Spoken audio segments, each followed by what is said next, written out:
Tota aquesta zona del Cap de Creus, com que és una zona molt pedregosa, quan hi havia d'haver-hi un camí, indubtablement l'única solució és fer camins amb pedra seca.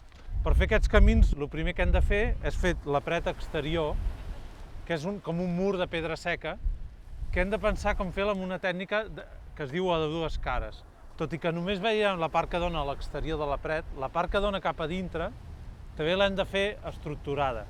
Més o menys hem de fer uns 60 centímetres d'amplada fins a 1,20 m d'alçada, entre 50 i 60 centímetres. Penseu que més o menys la norma seria meitat d'amplada per l'alçada. Fins a 1,20 m podríem fer 60, amb 1 metre podríem fer 50.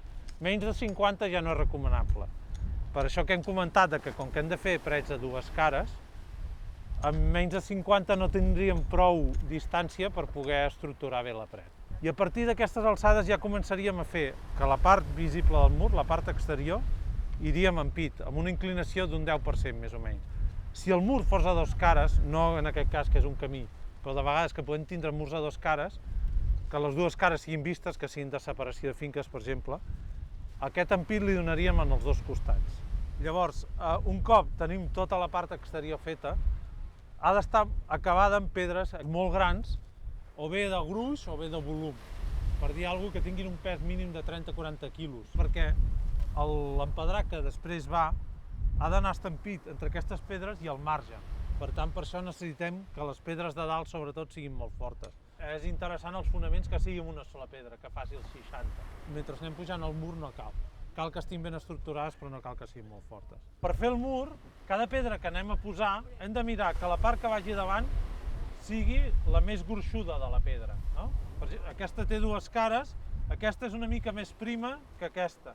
Per tant, la cara que ha d'anar en el frontal és aquesta, mirar que sigui més o menys recta. És molt important que la part més llarga de la pedra vagi cap a dins. Si aquí fa 30 centímetres i aquí en fa 20 o 25, doncs millor que això vagi cap a dins. I llavors hem de fer l'altra cara. El mateix, mirem la pedra, aquesta seria més gruixuda, això aniria davant, i entre aquesta i aquesta hem dit que fa, no sé, quasi 30 i aquesta fa una mica més, ja tindrem els 60 centímetres. I ja tindríem encaixada al davant i amb el darrere. La següent, trenqui la línia en un altre lloc.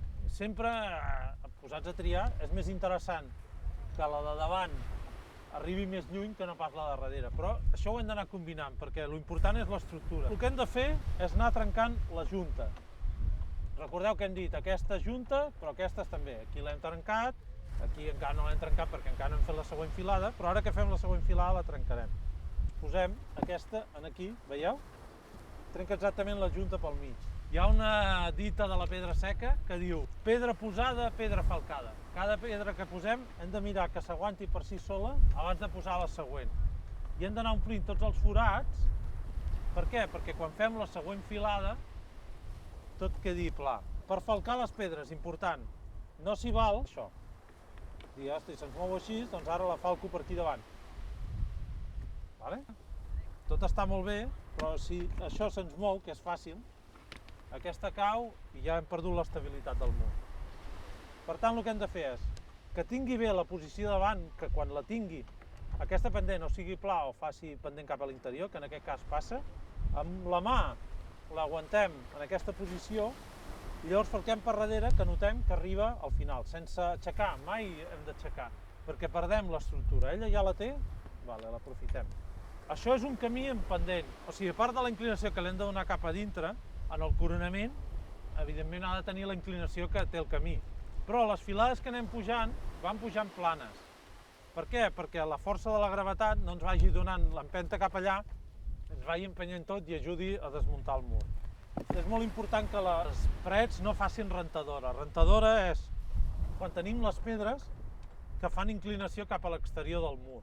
Per exemple, si aquesta pedra la tenim aixecada d'aquí, ara fa inclinació cap a fora.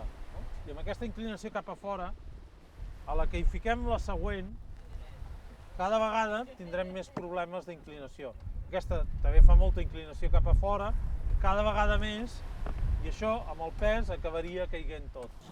Un cop tenim fet el mur exterior, tenim pedres grans de coronament, Comencem l'empedrat. L'empedrat va en el forat que ens queda entre el mur exterior i l'altra banda de la vessant. Sempre les hem de posar verticals, intentant, en la mesura del possible, que quedin el més vertical possible. Igual que en els murs, hem d'anar trencant l'estructura, hem d'anar trencant línies. Ara n'hauríem de buscar una que ens trenqués aquesta junta, val? Sempre mirant de trencar les juntes. No hem de tenir mai por per omplir els sotes, val? Perquè aquestes pedres mai sortiran d'aquí. Un cop tenim una zona que ja la tenim estampida, veieu, en aquest cas aquí tenim una pedra molt gran, evidentment tot el coronament del mur, una pedra molt gran a dalt, una pedra o dues, es pot fer més d'una, grans a baix, tot aquest espai, a part de que ja tenim l'alçada que necessitem, podem anar posant pedres i un cop les tenim, llavors ja ho hem d'estampir. Amb pedres més petites, anar buscant forats que hi pugui haver-n'hi i posar-hi, en aquests forats, posar-hi falques. Per exemple, aquí quedava un forat perquè era més gruixut, falca, i això ens quedarà totalment estampit. Què aconseguim amb això? Anar lligant les pedres grans amb totes, unes contra les altres, van fent força, com que els costats són molt forts i a més tota la superfície té pressió, no es pot ni moure això. I un cop ho tenim més o menys tot ajustat amb falques, agafem grava i amb una mica de, fins i tot també, la pròpia terra que hi hagi en el terreny i grava, li tirem, amb la paleta ho podem escampar una mica i un cop la tenim repartida, passem l'escombra i ja tenim el camí amb l'aspecte que hauria de tenir, no? Amb terra, amb pedretes, ja queda com era abans. Hi ha una altra dita de la pedra seca que diu tota pedra fa paret, no? Al final totes les pedres serveixen. N'hi ha algunes que serveixen per fer l'estructura important, però totes fan estructura. Les altres petites per falcar, de vegades en tens una de gran que picant-les s'obren i acaben... O sigui, algunes serveixen directament, algunes indirectament, però totes fan paret.